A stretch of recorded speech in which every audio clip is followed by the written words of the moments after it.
दक्षिण महासागर के तट पर परम पवित्र देवीपुर के समीप पुलग्राम के नाम से एक तीर्थ स्थान है।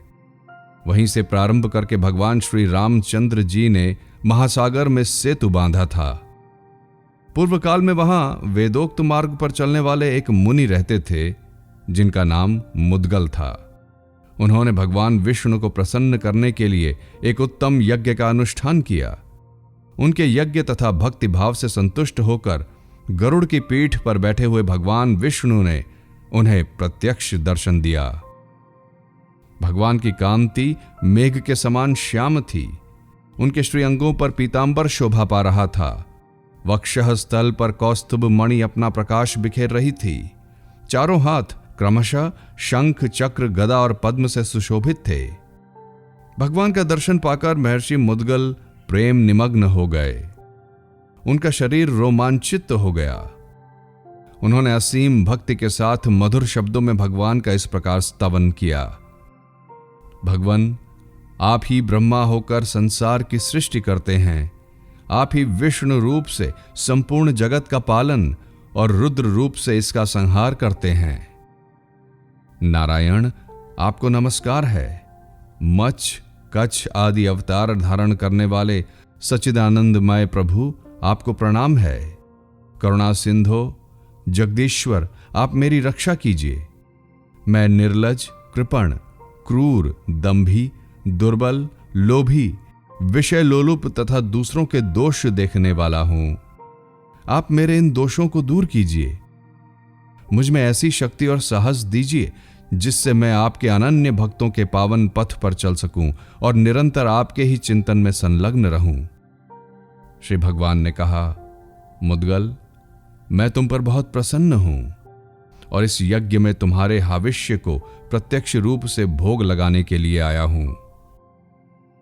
मुद्गल ने कहा, ऋषिकेश, मैं कृतार्थ हो गया।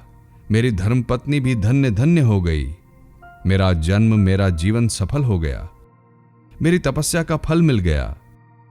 आज मेरा कुल, मेरा पुत्र, घर और मेरी ममता का आश्रयभूत सब कुछ आपके श्री चरणों में समर्पित होकर धन्य धन्य हो गया। योगी जन अपने हृदय में सदैव जिनकी खोज करते हैं, वे ही साक्षात भगवान मेरी यज्ञशाला में हविष्य ग्रहण करने के लिए पधारे हैं। ये मेरा कितना बड़ा सौभाग्य है। ऐसा कहकर मुद्गल ने सुंदर आसन पर भगवान को विराजमान किया और चंदन एवं पुष्पादि उपचारों से भगवान को अर्घ्य देकर विधिपूर्वक उनका पूजन किया। भक्त वत्सल प्रभु ने अपने प्रेमी भक्त के दिए हुए हाविष्य को स्वयं अपने हाथों में लेकर भोजन किया। तत्पश्चात अग्नि सहित संपूर्ण देवता तृप्त हो गए। संपूर्ण चराचर प्राणी संतुष्ट हो गए। तदंतर भगवान ने मुद्गल मुनि से कहा, सुव्रत, मैं प्रसन्न हूं और तुम्हें वर देना चाहता हूं। तुम्हारी जो इच्छा हो मांग लो। मुद्गल ने कहा, प्रभु, आपने प्रत्यक्ष रूप से दर्शन देकर मेरी सेवा स्वीकार की है। इतने से ही मैं कृतार्थ हो गया। इससे अधिक और क्या वर्णनीय हो सकता है। तथापि आपकी आज्ञा का पालन करने के लिए मैं 2 वर मांगता हूं।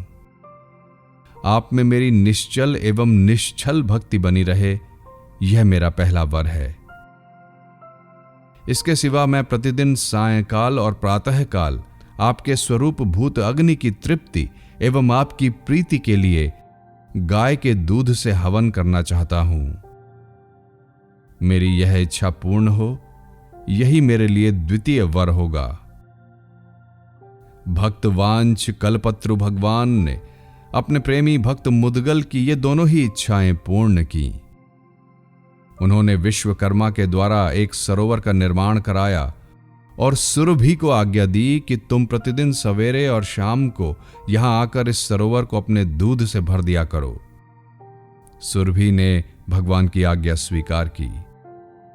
भगवान ने मुद्गल से यह भी कहा, महर्षि, तुम देहावसान होने के पश्चात सब बंधनों से मुक्त हो मेरे परम धाम में आओगे। ऐसा कहकर भगवान अंतर्धान हो गए। महर्षि ने आजीवन यज्ञ होम के द्वारा भगवान की आराधना की और अंत में उन्हीं का सायुज्य प्राप्त किया। उनके जीवन काल तक सुरभि प्रतिदिन वहां दूध देती रही। आज भी वह सरोवर क्षीर सागर के नाम से विख्यात परम तीर्थ बनकर महर्षि मुद्गल के मूर्तिमान सुयश की भांति शोभा पा रहा है।